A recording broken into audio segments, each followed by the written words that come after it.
Good morning, Minneapolis. Welcome to the south side of Minneapolis. We are here at Arbeiter Brewing right on Minnehaha Avenue. You're watching Good Morning Minneapolis, brought to you by Onsite Public Media, hosted by me, Toussaint Morrison. Thank you so much for tuning in. We appreciate it so much. All right. Today, in obvious news, the United States of America was built on disposable labor, mostly by people of color.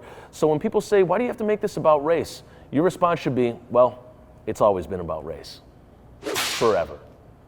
All right, in headlines today, the second impeachment is underway. Yes, it's Friday, February 12th, and the second impeachment is still going on for the former President of the United States, Donald Trump.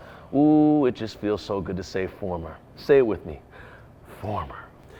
Trump's lawyer, Bruce Castor, decided to open up the hearing with this. Senators of the United States, they're not ordinary people. And boy, this is a diverse group. We still know what records are, right?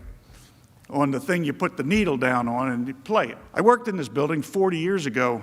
I got lost then, and I still do. You know, it sounds like he's going to follow up and say, geez, I can't wait to get back home to watch that new Dick Van Dyke show. I don't want to steal the thunder from the other lawyers, but Nebraska, you're going to hear, is quite a judicial thinking place. Ah, yes, Nebraska, known for its judicial thinking. What is a judicial thinking place? Like, is Nebraska all of a sudden known for its law school libraries?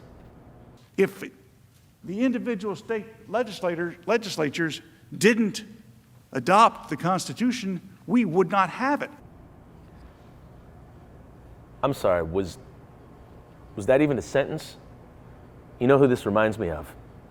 Because when we can put that, when we can learn our system and we can get good at our system, then our talent can take over. Less thinking equals talent take over. You know, there's a certain demographic that's failing upward, and they're staying employed. Mayor Fry, we're watching you.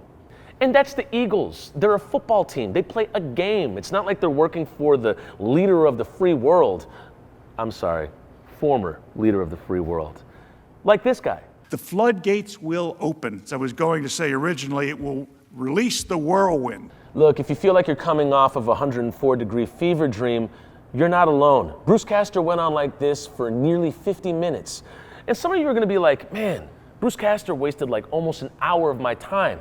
Well, what did you expect from the man that was hired by the man that wasted 4 years? Next up in headlines, restaurant owners sue the city of Minneapolis due to civil unrest. After May 25th in 2020, a black man, George Floyd, was killed by the Minneapolis Police Department, which set off a national and international uprising. A few buildings in Minneapolis took the brunt of a lot of the citizens' anger. Well, the lawsuit reads, as a result of Mayor Fry and the city's failed leadership, Casey and Charles suffered damages in excess of $4.5 million. The lawsuit says Town Talk was first damaged and looted the night of May 27th, when vandals ignored pleas by city leaders to leave the neighborhood and took over Lake Street. Ah, yes, the vandals. It sounds like a gang that was excommunicated and ostracized from the movie The Warriors. Can you see it now? Minneapolis, can you come out and play? $4.5 million. I mean, why doesn't Jacob Fry just call his dad, Arredondo? I mean, that dude gets $179 million a year. What's 4.5 to him? $4.5 million. Ah, that must be nice to put a price tag on damages that were done. That's nothing like repairing a stolen life. $4.5 million. You know, I got no problem giving that amount of money to restaurants. It's not like they ever killed a black person that they promised to serve.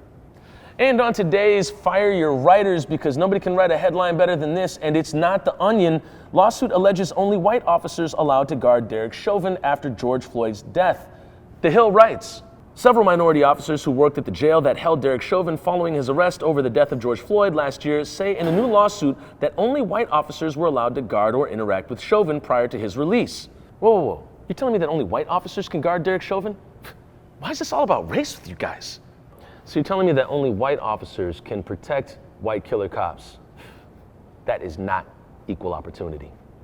Derek Chauvin had 17 misconduct complaints and was allowed to still be on the Minneapolis police force due largely in part to the bargaining contracts from his union. Here today to speak to us about the union contracts is Christelle Porter. Christelle, can you tell us what's going on with the union contracts? So what is happening with the state right now and the police union is they're currently trying to negotiate a new contract for the Minneapolis Police Department. Okay, and what exactly does the police department want from these contracts? So basically, Chief Arredondo is asking 4 different things. Currently, he's asking, for one, an increase in time from the time that a police officer clocks out and when he can clock in.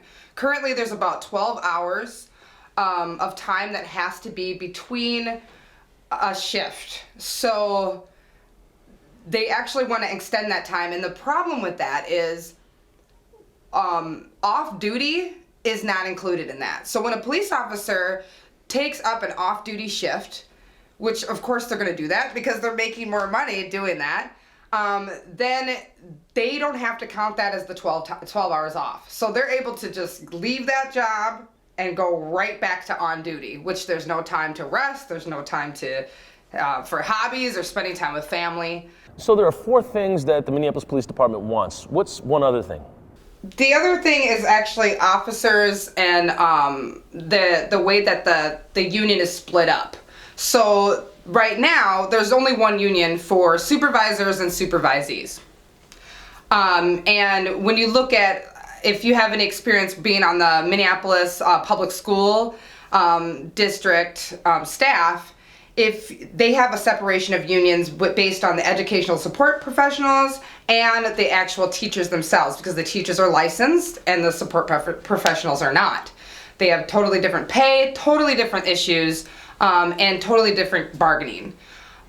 So the problem with them all being under one union is the fact that the chief right now is currently the only person that is allowed to be able to fire an officer right now. So not being able to split up that power between the lieutenants and the inspectors it makes it harder to be able to remove officers that have committed an offense towards a civilian. The other thing about that is if something comes up, let's say an officer does some harm towards a civilian, the supervisor is more incentivized to brush it under the rug or take care of it quietly. Because what happens is the more complaints against a department weakens their bargaining units, weakens their ability to bargain at the state. So that is another great change that I could see happening on the police union contract. Wait, so you're telling me that if an officer messes up or commits a crime upon a citizen, it's actually in the department's best interest to cover it up or give it the pass? Yeah, definitely. So Christelle, you're running for city council. What do you want to see happen in these situations? Ooh, my favorite thing, my favorite piece actually, I didn't even get to mention it, is the arbitration issue. And what that is let's say an officer handcuffs a black man or a Native American man, right? And kicks him in the head after handcuffing him. And our chief decides to fire him for that act. What happens is that officer has to face arbitration at the state. And the problem with that is arbitration basically runs off of precedence. So if another officer did the same thing before, the chances are that officer is going to get their job back. 50% of officers that end up at arbitration end up getting their jobs back at the city. And the problem with that is we end up creating these martyrs. They're upset that they got fired, and then they got a pass. So now they're coming back to their job and going, I can do the worst and still keep my job. And so on this new contract, what the chief is arguing is any officer that is fired due to force or due to lying on a police report would not be able to face arbitration at the state. Well, thank you so much for educating us. Yeah, no problem.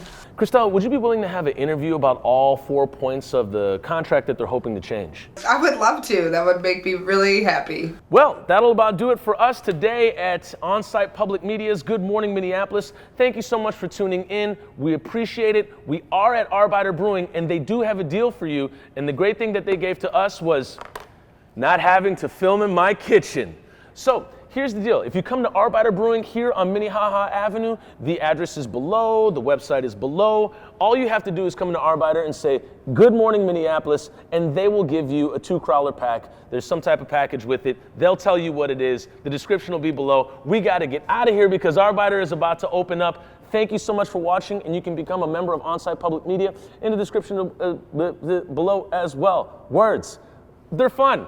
Have a happy Friday. We love y'all. We'll see you later. Our work is never done.